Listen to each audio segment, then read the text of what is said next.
Okay हाँ जी, ठीक है, आप अपनी स्क्रीन शेयर करें। मैम, हम हमारी प्रेजेंटेशन इस तरह होगी कि दो हिस्से, एक थियोरेटिकल बेस, दूसरा प्रोग्राम वगैरह। ठीक है, तो जो थियोरेटिकल बेस है वो रमशा सारा बताएंगी। ठीक है। तो मैं रमशा मैं स्क्रीन स्क्रीन शेयर कर रहे शेयर हो? मैं स्क्रीन शेयर कर रही हूँ। वहाँ पे मुझे एक डायलॉग बॉक्स शो कर रहा है कि host disable the participant screen sharing. हाँ जी, अब देखिए, अब हो रहा है। मैंने आपको अलाउ कर दिया है। हाँ जी, शेयर करें।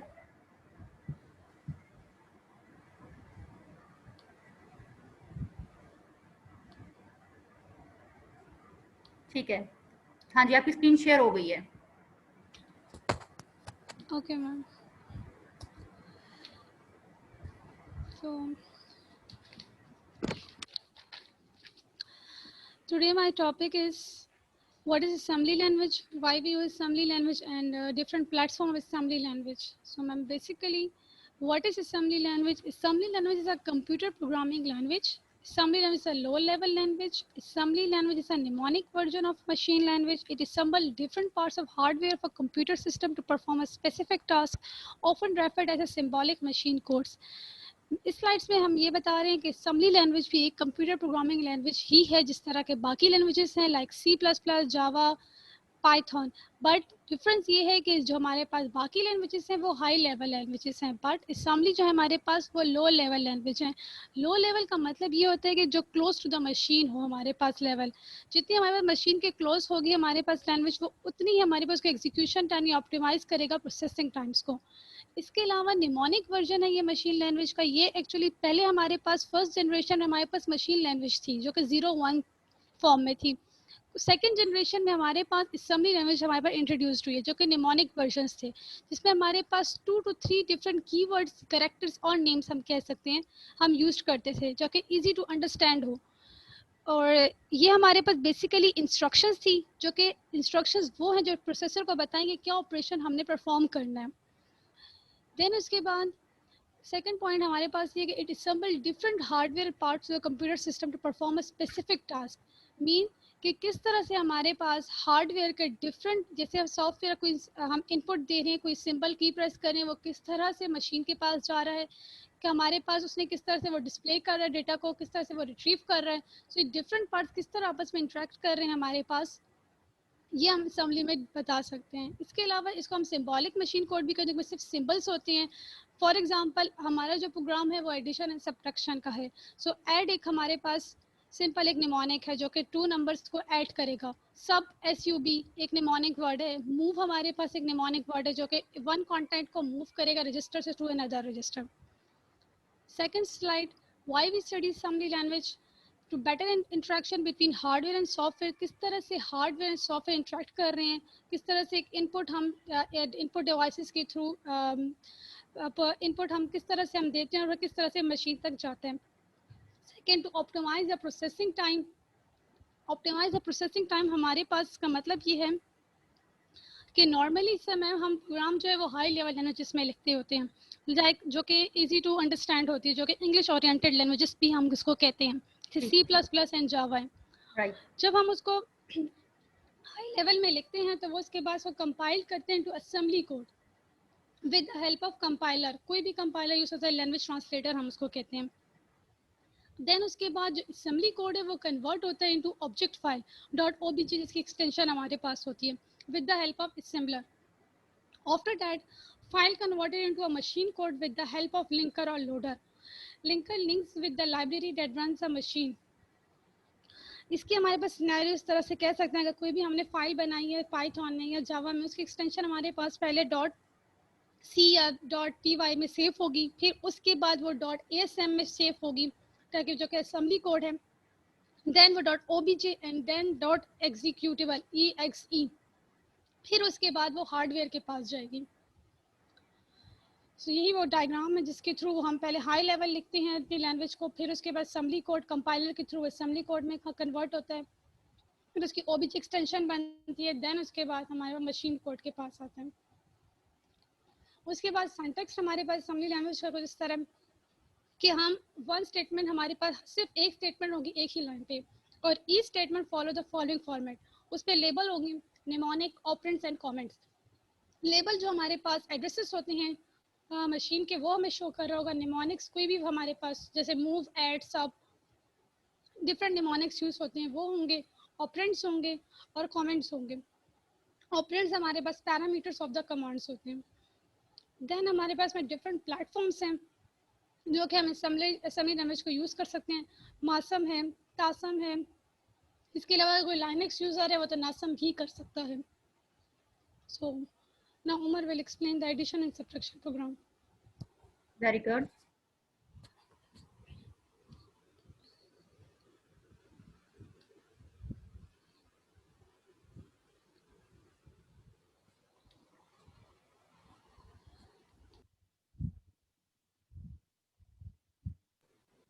Umar, yours turn.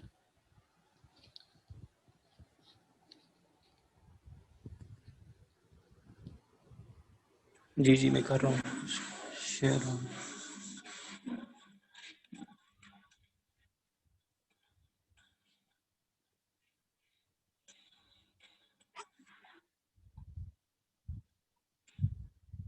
Screen share हो रहा है? Yes. Hello Yes, it's shared.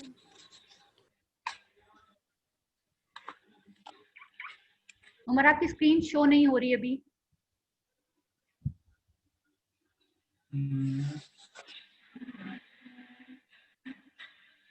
Ma'am अभी भी नहीं हो रही? नहीं अभी भी नहीं हो रही। जी हाँ अब हो गई है। ओके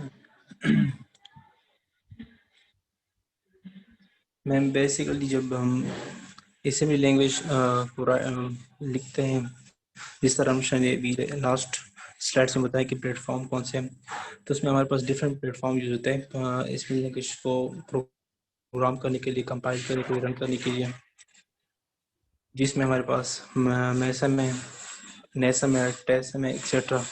तो जो ज़्यादातर विंडो यूज़ करते तो वो लोग मैसम यूज़ करते हैं, और जो लिनक्स बेस्ड डिस्ट्रो यूज़ करते तो वो जो नेसम यूज़ करते हैं।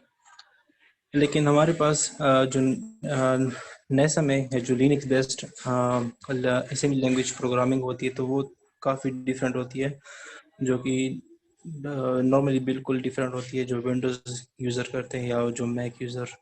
तो इसलिए हम फिर ऑनलाइन एडिटर या जो ऑनलाइन असेंबलर है तो हम वो यूज़ करते हैं। तो बहुत ही फेमस जो ऑनलाइन असेंबलर है तो वो है JDOD जो भी है। तो मैं इधर से मैं प्रोग्राम का शुरू करता हूँ। अच्छा उमर एक मिनट रुकिए हमारे जरा। पास जी अच्छा जरा ये एक्सप्लेन करें कि हम नेसम या मैसम, हमें इन चीजों की क्यों जरूरत पड़ती है? हमें क्यों ये मैम असेंबलर क्यों जरूरी है हमारे लिए? मैम इसलिए जरूरी है कि जब हम रमेश ने बताया लास्ट डायग्राम में कि जब हम असेंबली कोड को असेंबलर के थ्रू कंपाइल करते हैं तो वो ऑब्जेक्ट फाइल में कन्वर्ट हो जाता है। उसके बाद अगर उसको हम मशीन पे रन करेंगे तो उसके लिए हमारे पास जो लिंकर ज़रूरी होता है, जो जिसे हम लिंकर कहते हैं, लोडर कहते हैं, तो वो हमारे पास ये नेसम और मेसम होते हैं। वो एक्चुअली जो ऑब्जेक्ट फाइल होता है उसको .exe में कन्वर्ट करने में मदद करता है या हेल्प करता है। अच्छा यानी आप ये कहना चाह रहे हैं कि जो निमोनिक्स है बेसिकली उसको बाइनरी फॉर्म में यानी 0-1 की फॉर्म में कन्वर्ट करने के लिए हमें असेंबलर्स की जरूरत होती है। यस मैम, ऐसे जो ही है? इंस्ट्रक्शन होती है यस मैम, इसी तरह जो इंस्ट्रक्शंस होते हैं उनको कन्वर्ट करने के लिए लाइक हम उसको कंपाइल कर देते हैं with the help of assembler object file में, लेकिन फिर उस ऑब्जेक्ट फाइल को एग्जीक्यूटेबल बनाने के लिए ताकि वो मशीन पे चल सके, रन हो सके, तो हम उसको जब एग्जीक्यूटेबल बनाएंगे .exe फाइल, तो इसलिए हम पे हमारे पास जो मेन चीज़ होगी वो लिंकर होगा जो कि नेसम और मेसम है। ठीक, गुड, आगे चलिए। ओके मैम, बेसिकली जो एशियन प्रोग्रामिंग होती है उसके जो कोड होते हैं वो 3 हिस्सों में होता है। फर्स्ट जो होता है वो सेक्शन या डॉट टेक्स्ट सेक्शन होता है, डॉट टेक्स्ट सेक्शन। इस सेक्शन में क्या होता है कि जो एक्चुअली हम कोड राइट करते हैं, जिस तरह एडिशन इंस्ट्रक्शन हो गया, मूव इंस्ट्रक्शन, जो भी हम मतलब नॉर्मली कोड करेंगे तो वो इस सेक्शन के दरमियान होगा। इसमें ग्लोबल स्टार्ट एक वो होता है, कर्नल का एक कॉल होती है जो कि कर्नल को बताता है कि यहाँ से प्रोग्राम स्टार्ट होती है, और हम उसको आइडेंटिफाई करते विद द स्टार्ट। तो वो भी मैं करूँगा कुछ देर बाद में। और दूसरा ये जो स्टेटमेंट्स सेक्शन होता है हमने हमारे पास, ये स्टेटमेंट्स हमने पढ़ी थी, राइट?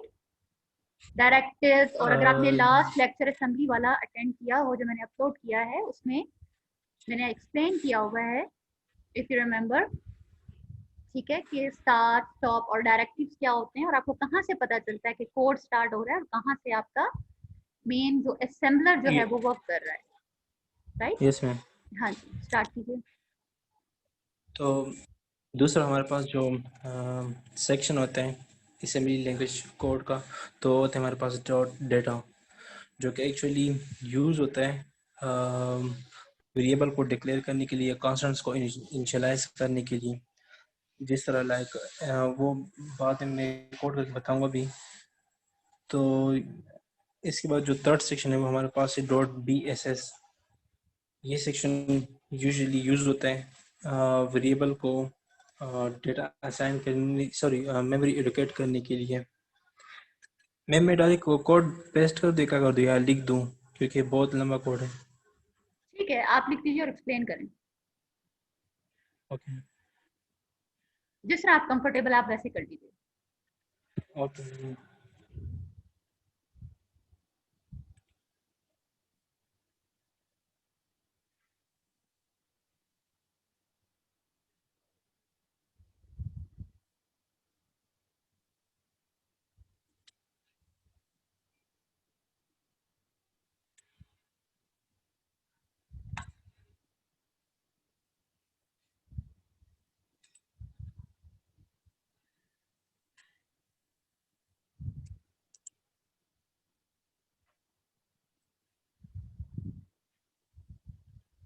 मैम लोड नहीं हो रहा, एक मिनट।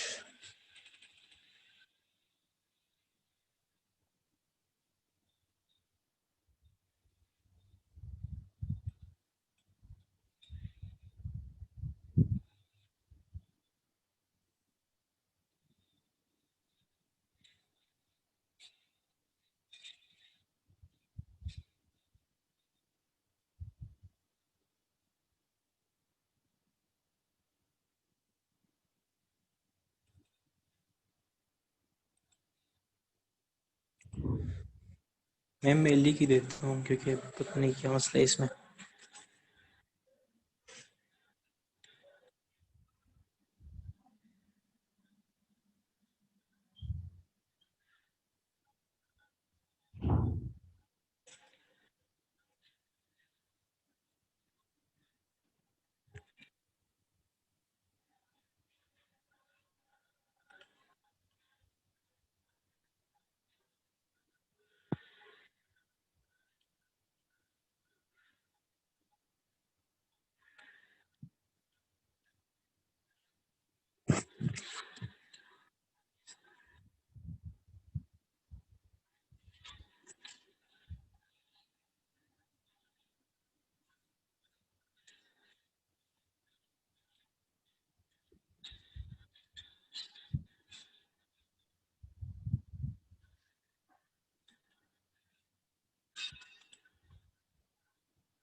मैडम लोड हो रहे हैं, just 2 minute. No problem, no problem.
जी ठीक है, अब आप एक्सप्लेन करना शुरू करें। ओके मैम, जैसे कि मैंने बताया था कि हमारा जो प्रोग्राम होता है वो बेसिकली 3 सेक्शन में डिवाइड होता है, जिसमें फर्स्ट हमारे पास डॉट टेक्स्ट सेक्शन होता है, दूसरा है वो डॉट डेटा सेक्शन होता है, और तीसरा जो होता है वो डॉट DSS। तो मैम एक्चुअली जो डॉट टेक्स्ट होता है तो वो उधर हम वो को मतलब डॉट टेक्स्ट मतलब कि यहाँ जिधर हम अपना कोड लिखते हैं।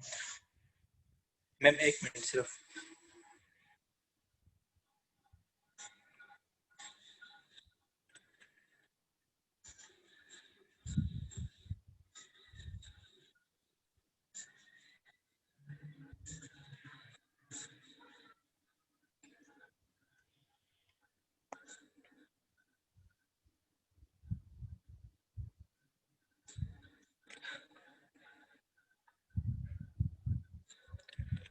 यस मैम, डॉट सेक्शन होता है जिसमें हम एक्चुअली हम अपना कोड लिखते हैं। It begins with declaration global start, जो कि कर्नल को बताता है कि जिधर से हमारा प्रोग्राम स्टार्ट होता है। स्टार्ट एक्चुअली इंडिकेट करता है कि जहाँ से प्रोग्राम स्टार्ट हो रहा है, कर्नल को शो करता है। मैम जो प्रोग्राम है मेरा वो है एडिशन का। यहाँ पर जो मैंने फर्स्ट इंस्ट्रक्शन यूज़ की है वो मूव EX और X। यहाँ पर जो डेटा सेक्शन में मैंने दो वेरिएबल्स को डिक्लेयर किया है या इनिशियलाइज किया है वेरिएबल्स को, एक X दूसरा Y। DB का मतलब कि हम इसको एलोकेट करते हैं मेमोरी। तो इसमें हमने जो एलोकेट वो खुद ऑटोमेटिकली एलोकेट कर देते हैं। DB का मतलब कि 1 बाइट हम इसको डेटा मेमोरी एलोकेट कर देते हैं। और इसमें हम जो इनिशियलाइज की हुई वो है 5। इसी तरह जो वाइव है उसको हमने इनिशियलाइज किया with the help of DB, जो कि 1 बाइट रिजर्व करते हैं या एलोकेट करते हैं मेमोरी का। और इसमें हम जो वैल्यू का इनिशियलाइज किया तो वो है 3। इसी तरह में फिर मैसेज है और उसको भी हमने DB के थ्रू एलोकेट की मेमोरी 1 बाइट की। और ये हमारे पास एक स्ट्रिंग है जो मैसेज शो करेगा रिजल्ट के दौरान। और इसी तरह पे जो लेंथ LEN और ये जो EQ $साइन माइनस मैसेज, इसका मतलब है कि ये खुद ऑटोमेटिकली जितनी भी बाइट उसकी ज़रूरत होगी लाइक इसको डिस्प्ले करने के लिए, ये जो मैसेज है इसको डिस्प्ले करने के लिए, तो वो खुद उसको एलोकेट कर देगा जितनी नंबर ऑफ बाइट्स को चाहिए होती है। तो मूव जो एक्स की जो उमर, वैल्यू होगी। Yes ma'am. बच्चा यहाँ आप एक्सप्लेन करें कि DB क्या है basically. It stands for data byte, right? Yes ma'am, data byte जो अच्छा कि 1 बाइट की मेमोरी एलोकेट कर देता है। अच्छा, ये बेसिकली एलोकेट करता है ना, स्पेस एलोकेट करता है। ये यस मैम, मेमोरी। ठीक है। और लेंथ को हम इस तरह भी लिख सकते हैं कि हम इसको लेंथ और जो मैसेज है वो हम लिख देंगे और साथ में हम लिख देंगे कि 14। तो इधर हमने एक्चुअली खुद यूज़र ने खुद उसको किया कि जो लेंथ होगी मैसेज की तो वो 14 बिट्स होंगी, इससे सॉरी बाइट्स होंगी, तो इससे ज़्यादा वो नहीं होगा। लाइक अगर मैसेज मेरे पास जितना भी होगा उसके मुताबिक अगर हम खुद कह दें कि इतनी लेंथ उसकी होनी चाहिए, 14 है तो 14 उसकी लेंथ होनी चाहिए। अगर हम इसको काउंट करें सम को, मतलब 1 2 3 4 5 6 7, तो ये हमारे पास 16 बन जाती है। तो ये फिर अगर हम इसको जब एग्जीक्यूट करेंगे तो ये कुछ मैसेज को नहीं शो करेगा, क्योंकि हमने जो इसको एलोकेट किया मेमोरी, तो वो इसको फुली या उसको डिस्प्ले नहीं करवा सकता। ठीक है। मैम दूसरा फिर ये जो मूव है, मूव इंस्ट्रक्शन हमने यूज़ की है जिसमें जो एक्स की वैल्यू होगी, एक्स की जो वैल्यू हमारे पास सोर्स है, और जो EAX register extended version of AX जो कि 32 बिट रजिस्टर होते हैं, तो उसमें हमने मूव किया है एक्स की जो वैल्यू 5 इस रजिस्टर में है with the help of move register. फिर सब EX और जो ज़ीरो है, इस लाइन का मतलब बेसिकली मतलब ये है कि जो ज़ीरो फ्लैग है जो कि यूज़ होता है अर्थमेटिक ऑपरेशंस में। अगर मेरे पास रिजल्ट ई एक्स का 0 होगा तो ये 0 जो फ्लैग होगा उसको सेट कर देगा। अगर रिजल्ट मेरे पास ये जो ई एक्स में वैल्यू वो 0 के बराबर ना हो या रिजल्ट 0 के बराबर ना हो तो ये फिर उसको इसी तरह छोड़ देगा, लाइक जो उसकी वैल्यू होगी। तो यहाँ पर जो ई एक्स में वैल्यू होगी तो हमारे पास 5 होगी, तो बेसिकली फिर जो 0 फ्लैग होता है उसको सेट नहीं करेगा। ठीक है, यानी ई एक्स इसी क्या तरह है? फिर बेसिकली एक जनरल पर्पज आपका रजिस्टर है, राइट? जी हाँ। मैंने कहा ई एक्स जो है ये आपका जनरल पर्पज रजिस्टर है जो कि 32 बिट का है। नो मैम, जनरल पर्पस नहीं है। यस मैम, जनरल पर्पस है, लेकिन ये extended version of general purpose है। लाइक जो जनरल पर्पस में रजिस्टर्स होते हैं तो वो ऐड बेसिकली 8 बिट्स के होते हैं या इससे ज़्यादा नहीं होते हैं। और लेकिन ये जो ई एक्स है तो ये उसका एक्सटेंडेड वर्जन है जो कि 32 बिट्स रजिस्टर होते हैं। फिर इसी का एक और एक्सटेंडेड वर्जन होता है जिसे हम आर ए एक्स कहते हैं या r e b x etcetera कहते हैं। ठीक है, तो ठीक वो बेसिकली 64 बिट रजिस्टर्स होते हैं। है, एक्सीलेंट। ठीक है, आगे चलें। um, जो सब इंस्ट्रक्शन अब हमने कहा कि ये एक्चुअली चेक करते हैं कि इसमें जो रजिस्टर है जो ई एक्स है इसमें अगर रिजल्ट या जो वैल्यू होगी वो 0 होगी तो ये 0 फ्लैग को सेट कर देगा। ये बेसिकली जो सब इंस्ट्रक्शन है यहाँ पर जो यूज़ है तो ये बेसिकली अर्थमेटिक और बिटवाइज लॉजिकल जो ऑपरेशंस होते हैं उनमें यूज़ होता है। फिर नेक्स्ट वैल्यू हमने वाई की उसको हमने मूव कर दिया ई बी एक्स रजिस्टर में। वाई की जो वैल्यू हमारे पास 3 है। फिर उसके बाद हमने ई बी एक्स को भी सब इंस्ट्रक्शन के थ्रू चेक किया है। अगर उसमें भी 0 वैल्यू होगी ई बी एक्स में, मतलब कोई वैल्यू नहीं होगी या उसका रिजल्ट 0 होगा तो उसमें 0 फ्लैग को सेट कर देगा, अदरवाइज इसको कुछ मतलब छोड़ देगा इसमें। ठीक फिर है, उसके बाद हमने एडिशन की जो इंस्ट्रक्शन है हमने यूज़ की है। इसमें जो इसका मतलब है कि जो ई एक्स है जो बी एक्स है वो हमारे पास क्या 3 है प्लस 5। तो बेसिकली हमें इसको इस तरह लिख सकते हैं, ये मतलब ये इस तरह प्लस होगा। एग्जैक्टली, जो वेरी गुड। सोर्स है वो ऐड होगा डेस्टिनेशन में, जो डेस्टिनेशन में हमारे पास है वो है 5 हो तो 3 5 के साथ ऐड होगा। ये नहीं कि 5 3 के साथ ऐड होगा, इस तरह नहीं हो सकता। सही है। हाँ जी, बिल्कुल ठीक है, आगे चलें।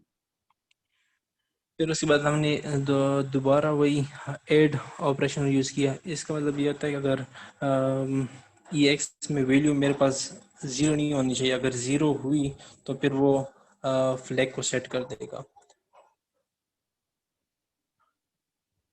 ठीक है, वेरी फिर गुड। उसके बाद हमने मूव इंस्ट्रक्शन यूज़ किया जो जिसमें सम है, जिसमें टोटल जो कि टोटल है लाइक ई एक्स, तो उसको हम मूव कर देंगे सम वेरिएबल में। और यहाँ पर हमने सम वेरिएबल को डिक्लेयर किया सेगमेंट बी एस एस में।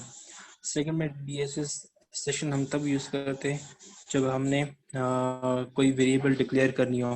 जिस तरह हमने एक सम वेरिएबल डिक्लेयर किया है और आर ई एस बी का मतलब कि हमने इसको 1 बाइट मेमोरी एलोकेट कर दिया इस वेरिएबल को। ठीक है, गुड, आगे चलिए। इसमें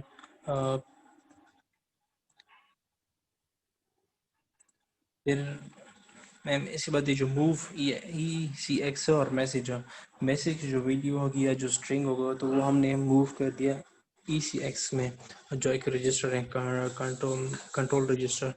फिर इसी तरह जो लेंथ ऑफ स्ट्रिंग है उसको हमने मूव कर दी ए डी एक्स में। ये बेसिकली स्टोर करते हैं, जो रजिस्टर होते हैं ये हमारे पास वैल्यूज को स्टोर करते रहते हैं, तो इसलिए हम इसको मूव कर पा रहे हैं, मूव करवा रहे हैं। फिर उसके बाद में थर्ड इंस्ट्रक्शन यूज होता है मूव ई बी एक्स, जो कि एक्चुअली सिस्टम कर्नल कॉल है किसी चीज़ को डिस्प्ले करवाने के लिए, या जो ई बी एक्स में जो वैल्यू है हमारे पास वाई की तो वो उसको डिस्प्ले करवाएगा, या एक्चुअली उसको स्टोर करते हैं अपने रजिस्टर में। फिर उसके बाद जो नेक्स्ट इंस्ट्रक्शन है मूव EAX4, इसका भी बेसिकली काम यही होता है कि ये एक सिस्टम कॉल होते हैं, कर्नल कॉल होते हैं जो कि वैल्यू को डिस्प्ले करवाता है, और इसमें जो EAX में जो वैल्यू है वो हमारे पास X ही है, जो कि हमारे पास 5 है, तो ये उसको डिस्प्ले करवाएगा या स्टोर कर देते हैं इसको। बेसिकली यही काम होता है इसका। मैम फिर जो इंट 0 हाँ उमर, X 8 है, यस मैम। EBX में आपने 1 किया है और EAX में आपने 4 किया है, व्हाट इट मीन? मैम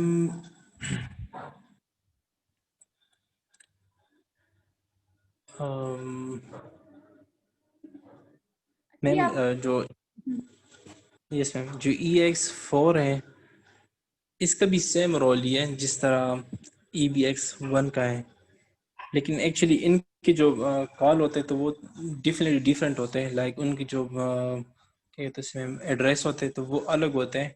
अगर मैंने एक STD आउट को मैंने कॉल करना है तो उसके लिए मैं 1 यूज़ करूँगा। अगर फिर मैंने वेरिएबल डिस्प्ले करवाने के लिए कॉल करनी हो तो फिर मैं उसके लिए 4 यूज़ करूँगा। तो ये डिफरेंट सिस्टम कॉल्स होती है जो कि मतलब हम शो करते हैं 1 4 3 2 इस तरह। अच्छा ठीक है, इसको जरा डिटेल में देखिएगा, जो आप बता रहे यस हैं कि मैम ऐसा ही है, ठीक है? मैम मैंने एक्चुअली पढ़ा तो यही था कि जो 1 है 4 है तो ये डिफरेंट सिस्टम का फंक्शंस होते हैं। जिस तरह हमारे पास C++ में स्ट्रिंग गेट COH है इस तरह।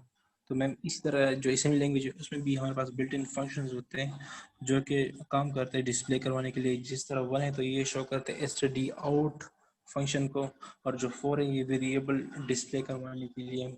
मैंने स्टैक और फ्लो से यही पढ़ा था। ठीक है,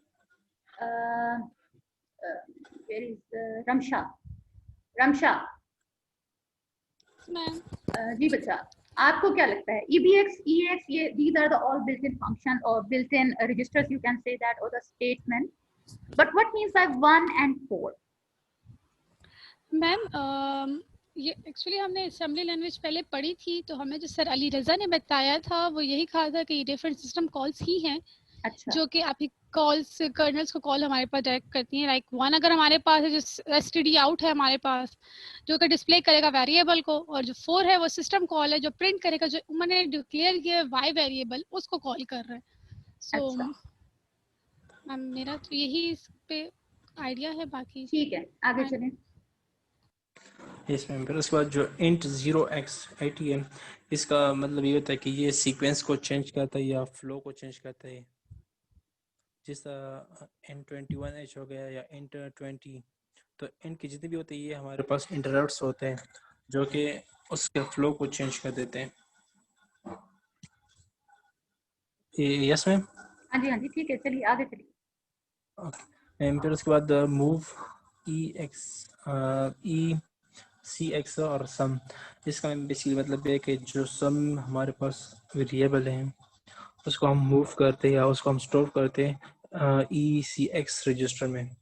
और जो फिर मूव EDX1, इसका मतलब यही है कि जो लेंथ हमने स्टोर किया था EDX में ऊपर, तो उसको डिस्प्ले करने के लिए या इसको आउटपुट दिखाने के लिए हम उसको 1, फिर वही हमने सिस्टम कॉल के लिए मतलब यूज़ होता है 1, तो इसके थ्रू हमारे पास जो लेंथ है वो शो होगा। फिर सेकेंडली जो EBX है 1, जो कि हमारे पास इसको भी वो शो कर देगा STD आउटर, हमने सिस्टम कॉल को यूज़ किया था। फिर EAX में वही सारा वही है बस जितना भी है, लेकिन ठीक है, ये सिर्फ सब इसमें जो रजिस्टर्स हैं, ठीक है, क्योंकि जनरल पर्पस रजिस्टर्स हैं जो कि डिफरेंट रीजन की वजह इसमें से उन यूज रजिस्टर होते में हैं, जो ठीक है।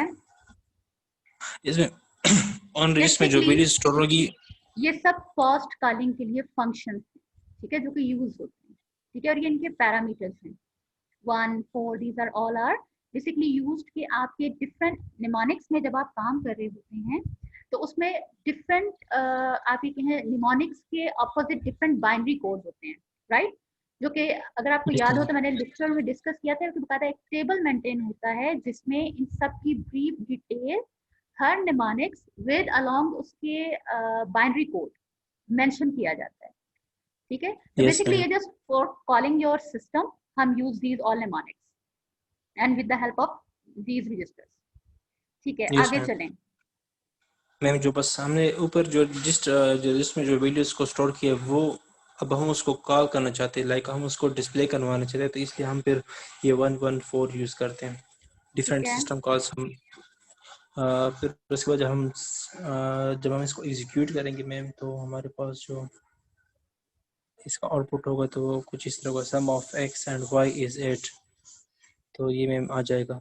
इसको लिखने का तरीका भी मतलब यही है, अगर हम इसको इस तरह भी लिखे तो कोई फ़र्क नहीं पड़ता। ठीक, very good. Anything else you want to share? नहीं मैम, बस यही है। Okay, thank you very much. That was a great Thank you. presentation.